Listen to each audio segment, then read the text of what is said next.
Series లో ఈ అబ్బాయిని రుద్దడానికి ట్రై చేశారు. నిజ జీవితంలో మీ అబ్బాయి మీద అలా రుద్దురేమో ఎప్పుడైనా? నేను ఎప్పుడు రుద్దలేదు, ఏమీ రుద్దలేదు. ఈవెన్ తన యాక్టింగ్ కెరీర్ కానీ ఇంకోటి కానీ తన చాయిస్.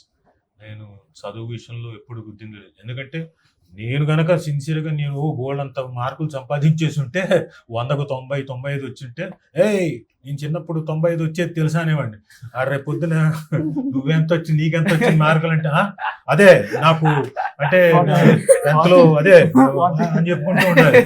సో మన చరిత్ర తెలుసు కాబట్టి నేను రుద్దలేదు. ఏదైనా కానీ నాలెడ్జ్ పెంచుకో. నువ్వు బతకడానికి కావాల్సిన నాలెడ్జ్ పెంచుకో. నువ్వు అలాగే చదువు మానేకు. ఎంత కాన్సన్ట్రేట్ చేస్తే వస్తుంది చదువు. నువ్వు కాన్సన్ట్రేట్ చేయకపోతే రాదురా. నువ్వు ఏమనుకుంటున్నావో ఆ క్లారిటీ పెంచుకో.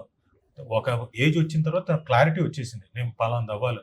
తర్వాత నువ్వు తన ఈజీగా ఉండే సబ్జెక్ట్ బీబీఏ ఎన్నుకున్నాడు, అది చదువుకున్నాడు, కంప్లీట్ చేశాడు. సారీ బీకామ్ చేసుకున్నాడు. ఆ తర్వాత ఇప్పుడు యాక్టింగ్లోకి తన ఇంట్రెస్ట్ అన్నాడు.